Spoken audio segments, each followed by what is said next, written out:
নমস্কার, কলকাতা টিভি ডিজিটালে আপনাদের স্বাগত। আমি ইন্দ্রাণী রয়েছে আপনাদের সঙ্গে। আমার সঙ্গে রয়েছেন আমাদের পলিটিক্যাল এডিটর আশিস চট্টোপাধ্যায়। আমরা জানি যে সোমবার দ্বিতীয়বার মার্কিন প্রেসিডেন্ট হিসেবে শপথ নিয়েছেন ডোনাল্ড ট্রাম্প এবং তিনি যে বার্তা দিয়েছেন সেখানে বেশ কিছু কথা স্পষ্ট করে দিয়েছেন। বেশ কড়া কড়া নির্দেশের কথা বলেছেন। কোথাও তিনি মেক্সিকোর কথা এনেছেন, কোথাও পানামাকে হুমকি দিয়েছেন। আবার যেখানে বারবার তিনি বলেছেন যে আমেরিকা এবং আমেরিকান ফার্স্ট এবং মেক আমেরিকা গ্রেট অ্যাগেন, এই কথাগুলো আমরা বারবার ট্রাম্পের মুখে শুনেছি। এবং তারপরে ক্ষমতা দখলের পরে বসেই, অর্থাৎ কুর্সিতে বসেই কিন্তু তিনি বেশ কিছু গুরুত্বপূর্ণ বিষয় বলতে শুরু করেছেন। যে স্বাক্ষর রয়েছে বেশ কিছু বিষয়, সেই স্বাক্ষর করতেও শুরু করেছেন। অর্থাৎ অনেক গুরুত্বপূর্ণ এবং কড়া নির্দেশিকা নিতে চলেছে ডোনাল্ড ট্রাম্প, এমনটাই কিন্তু বোঝা যাচ্ছে। এর মধ্যেই আমরা যদি বাংলাদেশের দিকে নজর রাখি, ট্রাম্প আমেরিকার মসনদে বসছে, সেটা একটা বাংলাদেশের কাছে একটা ভয়ের কারণ ছিল, সেরকমটাই রাজনৈতিক মহল মনে করছিল।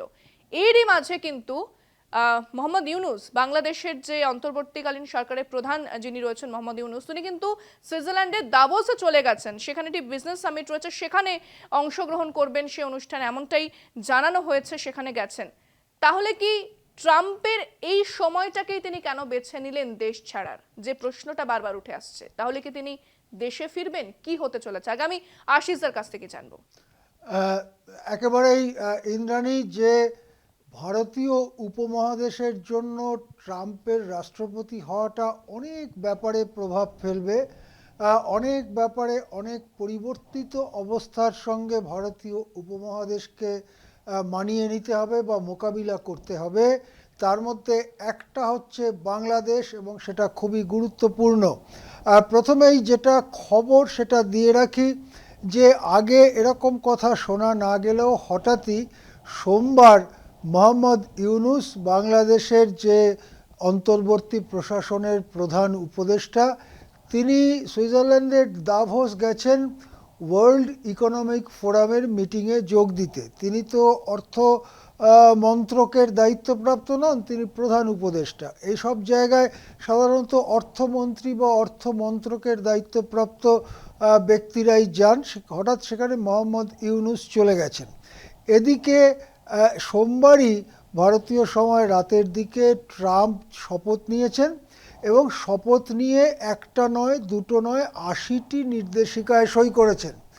৮০টি নির্দেশিকার প্রায় প্রত্যেকটি এক একটি বম্বশেলের মতো। তিনি ঘোষণা করেছেন যে হু বা বিশ্ব স্বাস্থ্য সংস্থা থেকে আমেরিকা বেরিয়ে যাবে। তিনি ঘোষণা করেছেন যে আমেরিকায় জন্মানো যে শিশু, তাদের যে আমেরিকার ন্যাচারাল সিটিজেন হতো, তারা যে শিশুই আমেরিকায় জন্মাবে তাদের নাগরিকত্ব তারা পেত, সেটার নিয়ম থাকছে না। অর্থাৎ বাপ মা যদি আমেরিকার নাগরিক না হয়, তাহলে আমেরিকায় শিশু জন্মালেও নাগরিক হবে না। যার বড় ধাক্কা ভারত এবং এই ভারতীয় উপমহাদেশের জন্য আসতে চলেছে বলে অনেকে মনে করেন।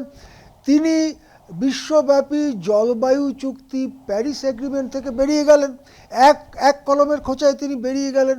ফলে জলবায়ু রক্ষার জন্য এবং বিশ্ব উষ্ণায়নকে ঠেকাতে আমেরিকার যে চাঁদা দেবার কথা, সেই চাঁদার বন্ধ হয়ে গেল। এই রকম একটার পর একটা যখন তিনি নির্দেশিকায় সই করছেন, তখনই বা তার কদিন আগের থেকেই, এমনকি তার প্রচার পর্বেও তিনি কিন্তু কয়েকটি দেশের বিরুদ্ধে বেশ কড়া কড়া কথা বলেছেন। যেমন আমরা জানি, মেক্সিকো সম্পর্কে খুব কড়া কথা বলেছেন, এবং মেক্সিকোর থেকে যে শরণার্থীরা, অভিবাসীরা আমেরিকায় থাকতে আসে, তাদেরকে ফেরত পাঠাবার কথা বলেছেন। তিনি পানামার বিরুদ্ধে খুব কড়া কড়া কথা বলেছেন।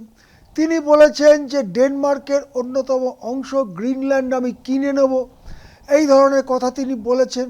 এবং তিনি বাংলাদেশের বিরুদ্ধে বেশ কড়া কড়া কথা বলেছেন।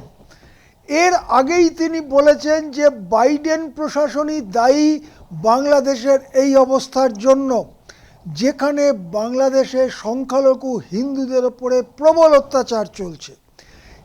তিনি বলেছেন যে তিনি ক্ষমতায় এলে এর একটা বিহিত তিনি করবেন। তারপরে ভোট হলো, ট্রাম্প জিতলেন, অবশেষে ২০ জানুয়ারি চলেও এলো। আমরা জানি যে ২০ জানুয়ারিতেই কিন্তু প্রেসিডেন্টের শপথ হয়, এই যুগ যুগ ধরে চলে আসছে। আমাদের ভারতের মতো নয় যে যেদিন ভোট শেষ হবে তারপরে একটা দিন ঠিক হবে, এরকম না, 20 জানুয়ারিতেই হতে হবে।